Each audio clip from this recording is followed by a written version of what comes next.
황정민과 현빈이 새 극장가에 뜹니다. 사상 최악의 한국인 필압 사건을 다룬 영화 교섭. 지금부터 함께 살펴보시죠. 여러분은 지금 기묘한 케이지를 보고 계십니다. 마지막 기회입니다.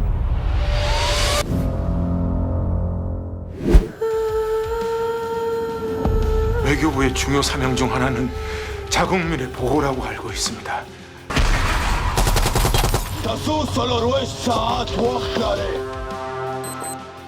아프가니스탄의 황량한 산지를 달리는 버스 등장. 어우 매연 봐라. 절절한 황정민의 대사가 나오기 무섭게 두두두두두두 다들 일사불란하게 숙이는 자세가 훌륭합니다. 24시간의 딜교 타임을 주겠다는 아프가니스탄 무장단체 탈레반.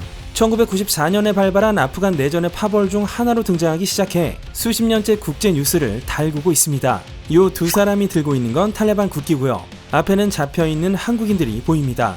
느낌 오셨겠지만 이 영화는 과거 2007년 분당 샘물교회 선교단의 아프가니스탄 필압 사건을 다루고 있는데요. 7월 19일에 탈레반이 한국인 23명을 납치하고 한국이 아닌 아프간 정부에 인질 해방과 탈레반 병사의 석방을 요구합니다. 실제로 협상 기한 24시간을 연장한 건 7월 21일인데요. 22일과 23일에도 협상 기한을 24시간 연장했죠. 이 영화에서 교섭 전문 외교관 정재호 역의 황정민은 24시간 타이머 세팅, 시간 쭉쭉 줄어드는 걸 이 시계로 보는 샷이 꽤 여러 번 나올 걸로 예상해 봅니다. 아좀 교섭안이 뭡니까?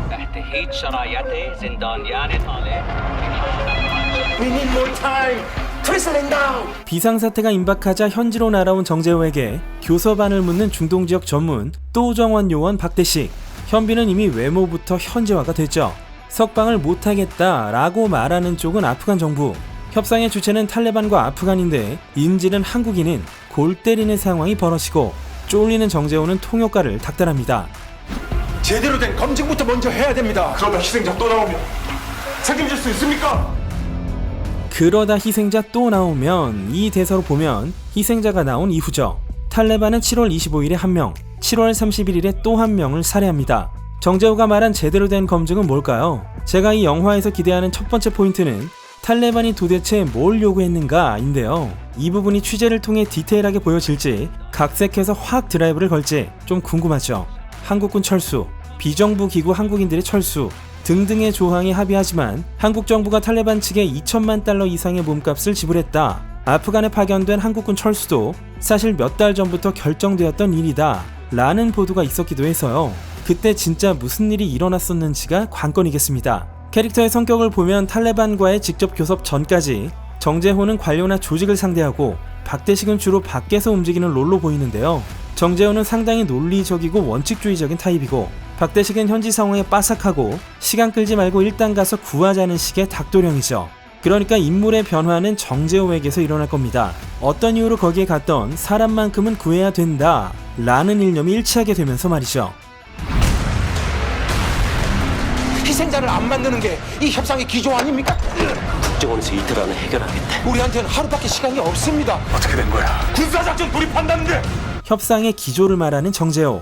외교부가 테러범과 타협하지 않겠다는 입장을 밝히자 설득에 들어가죠. 시가지에서 일어나는 폭발. 석방된 사람들에게 다가온 박대식. 인질이 2명이고 여성들인데요. 한국 정부가 탈레반을 만나 직접 대면 협상을 한 8월 11일로부터 이틀 뒤 이렇게 2명이 풀려납니다. 인질들 빼낸 버스는 통째로 폭발하고 박대식이 싸우는 무장한 요원의 총은 AK-47. 아마도 아프간 정부 측으로 예상되고 정재호에게 소리치며 따지는 박대식.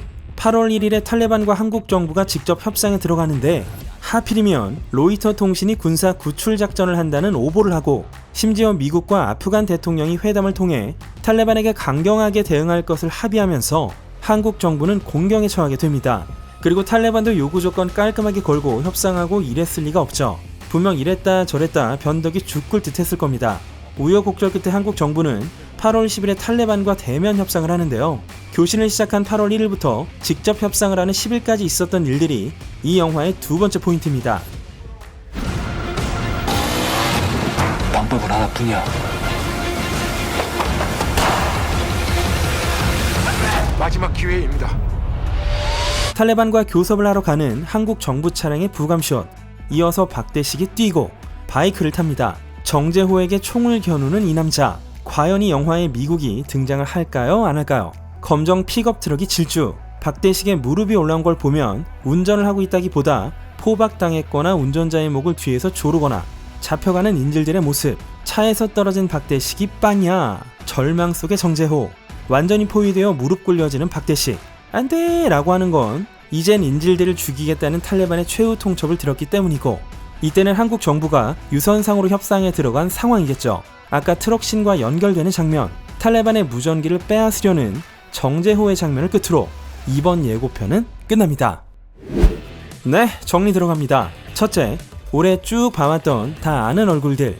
황정민의 수리남, 현빈의 공조2에 김윤석과 조인성의 모가디슈를 끼얹은 룩입니다. 둘째, 배경은 아프간이지만 요르단에서 로켓 촬영을 했습니다. 안전하고 영어 잘하는 스텝 구하기 쉽고 큰 사막과 산맥 등등 다양한 지형도 있고 최대 45%까지 세금 리베이트를 해주거든요. 셋째, 꽤 미뤄진 영화입니다. 로켓 촬영이 2020년 9월에 끝났고요. 10월부터 편집에 들어가서 1년 넘게 후반 작업을 거쳤다죠. 넷째, 이 영화는 무슬림이 기독교도들을 납치한 이야기죠. 좀 예민한 스토리가 될 텐데요. 그래서인지 납치하고 납치당한 당사자가 아닌 밖에서 그들을 구하려는 이들에게 포커스를 두고 있습니다. 아마도 인질 분량은 최소한으로 잡지 않았을까 싶고요. 다섯째, 황정민과 현빈의 사이가 좋은 걸로 알려져 있지만 두 배우가 한 작품에서 연기하는 건 처음입니다. 여섯째, 이 영화의 제작비가 140억입니다. 연출은 임순례 감독이 맡았습니다. 한국 여성 감독으로서 이 정도 규모의 영화는 최초라죠. 개봉일은 2023년 1월 18일입니다. 네, 오늘은 여기까지 하겠습니다. 지금까지 김요한 KC의 K였습니다. 방법은 하나뿐이야.